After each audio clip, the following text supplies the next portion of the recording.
Unveiling Strong Delusion, Video 30, Milcah, the Mother of Rebecca, Part 3, the Elohim and Greek or Roman gods. All one story. Contrary to what we learned in school and to what scholars believe, the ancient myths of every culture tell the same stories or different aspects of the same stories. Thousands of years do not separate the Egyptians, Greeks, Romans, Hindus, the Bible, and many more. Eventually we'll see that much of the so-called Old and New Testaments occurred at the same time, not separated by hundreds and even thousands of years. All the tales occurred no more than 1,000 years ago. Cadmus and the Elohim, or gods. In the last video, we saw that Cadmus slew the dragon or serpent of Ares, planted the dragon's teeth on the orders of Athena, and warrior men sprouted from the teeth. We saw that the serpent men intermarried with the family of Cadmus and created a line of kings.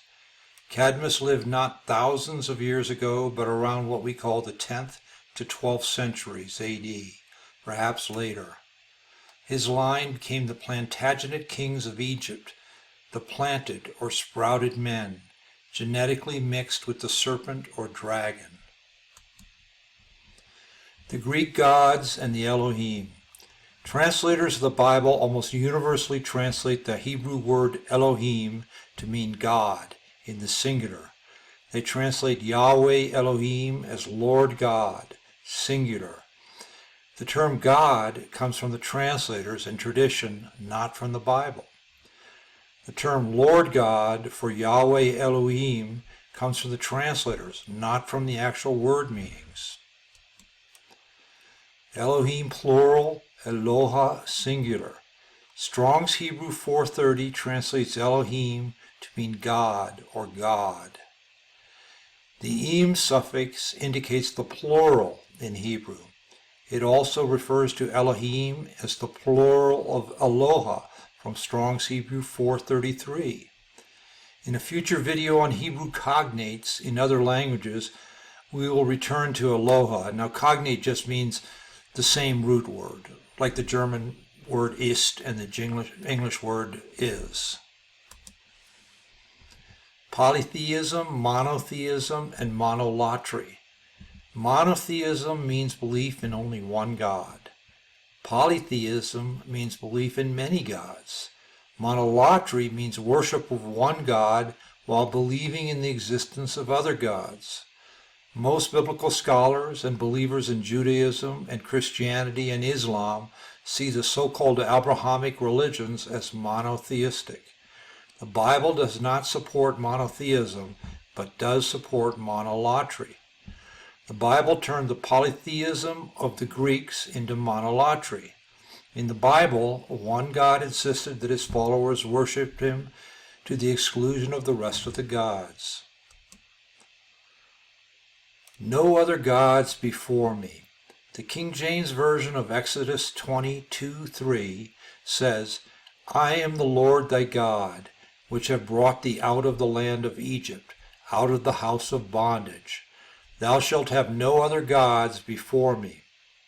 In Hebrew, Exodus 22 begins Anoki Yahweh Elohecha, which literally translates as I, Yahweh, God yours. The ka suffix means your or yours. Anoki, I. Scholars had to recreate Hebrew, particularly between what we call the 16th and 17th centuries, and up to the 19th century. Exodus 22:2 uses Anoki for I, but Hebrew can also use the English I, as in the Psalm 22:16, with the famous prediction of the crucifixion of Jesus. They pierced my hands and my feet. They pierced my hands and my feet. The Hebrew in Psalm 22:16 for they pierced my hands and my feet says karai, which means pierced or dug out. Yad I, my hands. Ve, which is just prefix meaning and, ragle, feet, I, my. Hebrew pronouns have many cognates with European pronouns, but scholars have ignored them. We'll see one more in this video, and a future video will show many cognates Hebrew has with European languages and even Hawaiian. Greek and Hebrew parallelisms. For decades, a handful of scholars have pointed out the many parallelisms between Greek and Hebrew literature. Quote, in retrospect, it seems strange that so many generations of Old Testament scholars trained in Greek as well as Hebrew literature have managed to keep their Greek and Hebrew studies rigidly compartmentalized, and that's Cyrus Gordon. And this holds true for scholars in general. We see this, people have written books about the similarities, the amazing similarities between tales in one culture and the other, and how they could recur thousands of years later, never thinking that they're telling the same tale. Genesis 1 and Ovid's Metamorphoses. Now, these two stories, Ovid was a Latin writer, but the Greek and the Latins tell the same story, and I think I have an idea of the reason for it, which I may get into in a future video. But Genesis 1 and Ovid's Metamorphoses have the exact same creation story. Genesis 1, 1-2 says, in the beginning God created the heaven and the earth. And the earth was without form and void, and darkness was upon the face of the deep, and the Spirit of God moved upon the face of the waters. Book 1 of the Metamorphoses says, before there was earth or sea or the skies that covers everything, nature appeared the same throughout the whole world, what we call chaos, a raw, confused mass, nothing but inert matter. Badly combined, discordant atoms of things, confused into one place. We still have this idea of atoms in our today's science, which nobody, of course, has ever seen one. Genesis 1, 3-9. And God said, let there be light. And there was light. And God saw the light, that it was good. And God divided the light from the darkness. And God called the light day, and the darkness he called night. And the evening and the morning were the first day. And God said, let there be a firmament in the midst of the waters, and let it divide the waters from the waters. And God made the firmament, and divided the waters which were under the firmament from the waters which were above the firmament. And it was so. And God called the firmament heaven. And the evening and the morning were the second day. And God said, let the waters under the heaven be gathered together unto one place, and let the dry land appear. And it was so. And then comparing Genesis 1 and Ovid's Metamorphoses. Book 1, Metamorphoses. This conflict was ended by a God and a greater order of nature, since he split off the earth from the sky, and the sea from the land, and divided the transparent heavens from the dense air. When he had disentangled the elements, and freed them from the obscure mass, he fixed them in separate spaces in harmonious peace. The weightless fire that forms the heaven darted upwards to make its home in the furthest heights. Next came air in lightness and place. Earth, heavier than either of these, drew down the largest elements, and was compressed by its own weight. The surrounding water took up the last space and enclosed the solid world. And here we have the same idea that we see in Genesis 11 of a solid world, no continents, surrounded by water. Genesis 1, man made in our image. Genesis 1:26 says, and God said, let us make man in our image, and after our likeness, and let them have dominion over the fish of the sea, and over the fowl of the air, and over the cattle, and over all the earth, and over every creeping thing that creepeth upon the earth. And then Ovid's Metamorphoses, man in our image. As yet there was no animal capable of higher thought that could be ruler of all the rest.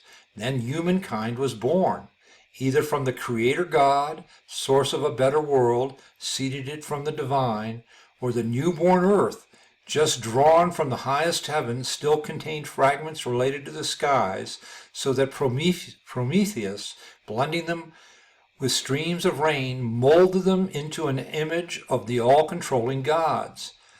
While other animals looked downwards at the ground, he gave human beings an upturned aspect, commanding them to look towards the skies and upright, raise their faces to the stars. So the earth that had been, a moment ago, uncarved and imageless, changed and assumed the unknown shapes of human beings. Now, this paragraph tells, if you read it carefully, tells two creation stories. One that was seeded from the divine, and the other one that was drawn out of the earth. And the Bible in Genesis 1 and 2 also tells two separate creation stories. Genesis 1:26, our image, plural. Genesis 1:26 in Hebrew speaks in the plural sense of us or we, just like Ovid's Metamorphoses. The Hebrew says na'aseh, which the King James Version translates as let us make. The na indicates the plural personal pronoun, just like nous in French, or noi in Italian, or nos, or nosotros in Spanish. The King James Version translates besalmenu as in our image. Again, the nous serves the same purpose as nous in French, as we or us, for example, entre nous, between us. Psalm 82, God judging the gods. The King James Version of Psalm 82 begins, God, and it uses the word Elohim, standeth in the congregation of the mighty, he judges among the gods. Psalm 82 makes clear that a pantheon of gods, or Elohim, exists, and that one God rules over the rest of the gods. One could translate the same verse as, commission of the gods in the congregation of the mighty, it judges among the gods. In other words, a commission of gods judging the rest of the gods, sort of like the way we have government today. The root form translated in King James Version as the verb standeth can mean commission or governor as a noun. So here's the whole psalm. And Asaph was a singer of David, they tell us. God Elohim standeth in the congregation of the mighty, he judges amongst the gods. How long will you judge unjustly and accept the persons of the wicked? Selah, and that just means a stop, because these are sung, these psalms. Defend the poor and fatherless. Do justice to the afflicted and needy. Deliver the poor and needy. Rid them out of the hand of the wicked. They know not, neither will they understand. They walk on in darkness. All the foundations of the earth are out of course. I have said, ye are gods, and all of you are children of the Most High, Elyon. But ye shall die like men, and fall like one of the princes. Arise, O God, Elohim, judge the earth, for thou shalt inherit all nations. And this concept of the gods ruling different nations permeates biblical literature and other literature, and we'll get to that sometime. Job and the Council of Gods. Job 1:6-8 says, Now there was a day when the sons of God, Bene Ha Elohim, came to present themselves before the Lord, Yahweh, and Satan, Ha-Satan, or the Satan, came also among them. Job and the sons of God. The King James Version of Job 1:6 talks of the sons of God, or in transliterated Hebrew, Bene Ha Elohim, or the sons of the Elohim. Bene Ha Elohim does not literally translate as the sons of God, but rather as the sons of the gods, or sons of the Elohim. Many Greek gods had children with the daughters of men. Divine council in world religions. The idea of a divine council or assembly of the gods permeates religions around the world. Scholars have written books and articles about it for decades. For example, The Assembly of the Gods by E. Theodore Mullen Jr., only $1,337.48 on Amazon. As little as $8.99.99 used. And Mullen is a very interesting person. He's written some interesting books, and he's a professor at the University of Indiana in Indianapolis, which is a combination of Purdue and University of Indiana. And I've talked before about how some very interesting people come from Indiana, such as Edith Hamilton, who wrote the famous books on myths. And then we also have F.M. Cross, The Counsel of Yahweh in the Second Isaiah, which is just like a 4-page article. In Greek myths, Zeus and Hera preside over the council. In Roman myths, Jupiter presides, and Zeus and Jupiter are the same god, just in different languages. The cosmic mountain. The idea of a cosmic mountain permeates religions.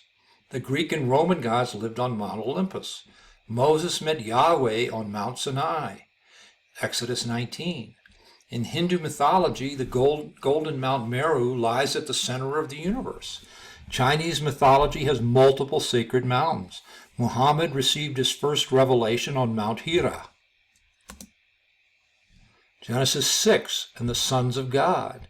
Genesis 6, 1-2 reads, "And it came to pass, when men began to multiply on the face of the earth, and daughters were born unto them, that the sons Bene of God, Ha Elohim, saw the daughters of men that they were fair, and they took them wives of all which they chose." As in Job 1, Genesis 6:2 uses the phrase Bene Ha Elohim, or sons of the gods. Sons of the gods. Commentators have interpreted the sons of the gods from Genesis 6:2 in many ways, in particular as meaning noblemen or other powerful people, or the descendants of Seth, the third son of Adam and Eve, after Cain slew Abel. Biblical scholars universally have refused to recognize the similarity between the plain language of Genesis 6, that the sons of gods took daughter of men as wives, and the many stories of Greek gods taking human women as wives. Sons of gods and Greek demigods, and I'm just a short list, just with the A's. You can Google and find many, many more than these. Achilles, the son of the Nereid Thetis and Peleus, king of Phthia. Iacchus, the son of Zeus and Aegina, daughter of the river god Asopus.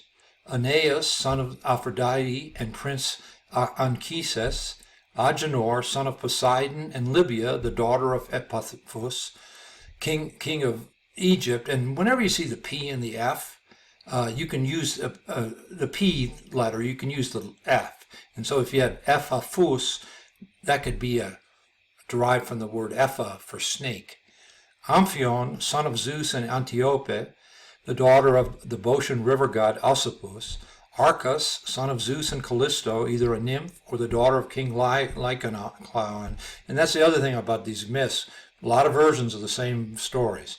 Asclepius, son of Apollo and Coronis from Thessaly. And Coronis, of course, we get the coronavirus, which we're all going to die from here any day. Semele and Zeus, that the sons of God saw the daughters of men, that they were fair, and they took them wives of all which they chose. Genesis 6:2. That Zeus, the sixth child of Kronos, time, and Rhea, saw Semele, the daughter of Cadmus, and took her as his wife. Cadmus and Harmonia. Now we've seen Cadmus, and we're going to continue with his story and his families. Cadmus and the goddess Harmonia, Concordia in Rome, the goddess of harmony and concord, had 4 daughters, Agave, Enos, Semele, and Autonoe. They had 2 sons, Polydorus and Ilarius. And, we get Concorde, we get the Concorde SST, the supersonic airplane, they tell us. And the ST has esoteric meaning, and Jungle Surfer's done a bunch of videos on that. I won't get into that. Semele the seed. Legends tell us that Zeus, aka Jupiter, one day saw Semele and fell in lust with her. Zeus impregnated Semele, but before she gave birth, Hera, aka Juno, the wife of Zeus, found out about the affair. The name Semele sounds very like the Spanish semilla or the Italian seme, meaning seed, appropriate for a relative of the Plantagenets, the planted kings. Hera and Semele. Hera, disguised as an old crone, befriended Semele. Hera planted seeds of doubt in Semele as to the true identity of her lover. Hera convinced Semele to demand that her lover Zeus appear before her in his true form. Zeus grants Semele's wish. Semele asks Zeus to grant her a gift.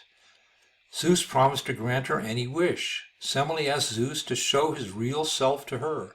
Zeus begged her to ask for another wish, but Semele insisted on seeing Zeus in all his glory. Semele burned to a crisp. Zeus showed himself to Semele in all his glory, and she incinerated. Before she died, Zeus took the embryo of their child Dionysus and sewed him into his own thigh. Quote, the infus Bacchus, which is Dionysus in Greek, still unfinished, is torn from the mother's womb and, if it can be believed, is sewn into his father's thigh to complete his full term. Ovid, the Metamorphoses, Book 3. Born of two mothers. A few months later, Zeus gave birth to Dionysus, Bacchus, from his thigh. Legends refer to Dionysus as born of two mothers, Semele and Zeus, or twice born, Demeter. And here you see the gender interchangeability of these gods, because, I think really they don't have a gender. Horns of a bull and garland of serpents. Then, when the fates brought him to term, he gave birth to the god with the horns of a bull and crowned him with garlands of serpents, dracones. That is why Maenads, which are women who dance wildly at Bacchus's feasts, catch beast-eating snakes and drape their tresses with them. And that's from Euripides' Bacchae by Euripides, which is translated by David Kovacs in the Loeb Classical Library. Mercury, Hermes, hides the child. Mercury in the Roman myths, Hermes in the Greek. Zeus charged Mercury, Hermes, who is the messenger of the gods, with hiding the child to protect him from Hera's wrath. One legend says Hermes asked the guardians to bring the boy up as a girl. Another legend says Zeus hid the boy by changing him into a baby goat. Baphomet, with the horns of a bull, the breasts of a woman, and the face of a goat. Zeus, Elohim, and Shining Ones. When Zeus appeared before Semele in his real form, his shining appearance, or Zeus's thunderbolt, killed her. This concept of the shining and deadly appearance of the gods permeates all of mythology, including the Bible and the Apocrypha. Shining One, Son of the Dawn. The King James Version translates Isaiah 14:12 as, "How art thou fallen from heaven, O Lucifer, son of the morning? How art thou cut down to the ground, which did weaken the nations?" The Hebrew Bible does not use the word Lucifer, but rather says Hallel, or the Shining One. Strong's Hebrew 1966, Theological Word Book of the Old Testament 499a.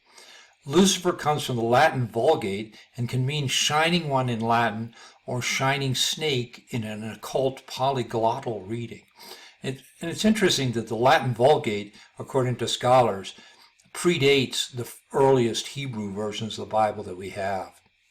I'll get into that further in another video. Hallel, to shine. Hallel derives from the root halal, to shine. Strong's Hebrew 1948, Theological Word Book of the Old Testament 499. Our root represents the giving off light by celestial bodies. And because the concept of the angels as the stars also permeates the literature, something that Pierre Sabak has talked about quite a bit in his books. Halal in Arabic means lawful or permitted. And haram means unlawful or forbidden. And haram is sort of a cognate with the English word harm. Serpent of Eden and shining. The serpent, or Nahash, plays a central role in Genesis 3 with the temptation of Eve. The word Nahash in Hebrew can have three meanings: a noun meaning serpent, a verb meaning practice divination or enchantment, and a noun/adjective meaning brass or copper, as in shining. Moses and the fiery serpents. And the Lord sent fiery serpents, and here it's a combination of words, Nahash for serpents and seraphim for fiery. The seraphim were fiery angels among the people, and they bit the people, and much people of Israel died. Therefore the people came to Moses and said, "We have sinned, for we have spoken against the Lord and against thee. Pray unto the Lord that he take away the serpents from us." And Moses prayed for the people, and the Lord said unto Moses, "Make thee a fiery serpent, and set it upon a pole. And it shall come to pass that every one that is bitten, when he looketh upon it, shall live." And Moses made a serpent of brass, and he put it upon a pole. And it came to pass that if a serpent had bitten any man, when he beheld the serpent of brass, he lived. Numbers 21, 6-9. Moses in the burning bush. And the angel of the Lord appeared unto him in a flame of fire out of the midst of a bush. And he looked, and behold, the bush burned with fire, and the bush was not consumed. And Moses said, "I will now turn aside and see this great sight, why the bush is not burnt." And when the Lord saw that he turned aside to see, God called unto him out of the midst of the bush and said, "Moses, Moses." And he said, "Here am I." And Hebrew doesn't really have the word am. So he said, "Here I." Like in our movies when advanced white people meet primitive people. Exodus 3:2-4, King James Version. Moses' face shone. And it came to pass, when Moses came down from Mount Sinai, with the two tables of testimony in Moses' hand, when he came down from the mount, that Moses wist not that the skin of his face shone, Charan, while he talked with them. And when Aaron and all the children of Israel saw Moses, behold, the skin of his face shone, Charan, and they were afraid to come nigh him. Exodus 34:29-30. Strong's Hebrew 7160, Charan, to shine, send out rays, to grow horns. It's very interesting that the same word could be to shine and to grow horns. And here we have Michelangelo's Moses with horns.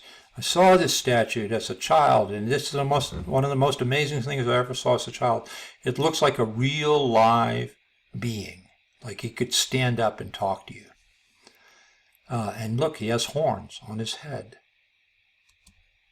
And here we have Satan with horns portrayed by Tim Curry in Legend. I saw Tim Curry in a TV show a few years ago, and man, if you ever saw a person that could degenerate in body style over the years, that's Tim Curry.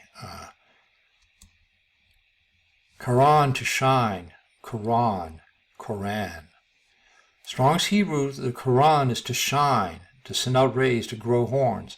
And Edom Online says that the Quran of Quran, it's a variant spelling preferred by scholars of Quran, from the Arabic Quran, literally book, reading, recitation, from Qara, to read. According to myths in many cultures, writing came from the gods or the shining ones. For example, the Egyptians viewed Thoth as the god of writing. So Quran, meaning book, reading, recitation, could also refer to the shining ones, or shining, Quran, shining sons of God. And it came to pass after this that my spirit was translated, and it ascended into the heavens. And I saw the holy sons of God. They were stepping on flames of fire. Their garments were white, and their raiment, and their faces shone like snow. and I saw 2 streams of fire, and the light of that fire shone like hyacinth, and I fell on my face before the Lord of spirits. From the book of Enoch. Shining Jesus. After 6 days Jesus taketh Peter, James, and John his brother, and bringeth them up into a high mountain apart, and was transfigured before them, and his face did shine as the sun, and his raiment was white as the light. Matthew 17, 1-2. Shining Noah, and his body was white as snow, and red as the blooming of a rose, and the hair of his head and his long locks were white as wool, and his eyes beautiful. And when he opened his eyes, he lighted up the whole house like the sun, and the whole house was very bright. Book of Enoch. Meaning of the name Noah. Strong's Hebrew 5146 tells us Hebrew Noah means rest. It could also mean new moon, not in today's sense of the monthly new moon, but in the sense of a different or drastically changed moon. Meaning of the name Noah. In Egyptian theology, the god Ea, or Yah, represented the moon. The suffix "ah" refers to the moon and to the left eye of Horus, and that's in Ralph Ellis' Eden in Egypt. Ellis is a very interesting scholar who really sees a lot of the mixtures of the Bible and Egyptian history, and has really delved in a great deal. But like most scholars, despite the fact that he can see major errors or impossibilities of the Bible, like Moses and his giant army wandering in the Sinai desert for 40 years, he can't figure out that you just have to move the places, because he's written about Mary Magdalene in Europe and things like that, and in the supposed Middle Ages, and he can't see that this whole story actually took place in Europe, in what we call the Middle Ages. Horus's right eye represented Ra, or the sun, and which is interesting when Ra in Hebrew is evil, and Hebrews are a moon-worshipping religion, although they don't really admit that, but they have a lunar year, and so Yah, as in Yahweh, is the moon god, but also the sun god. The video on Qatar and the Sephirot suggested the name Yahweh means moon and sun, and Ralph Ellis comes to the same conclusion with Allah, that it means moon and sun.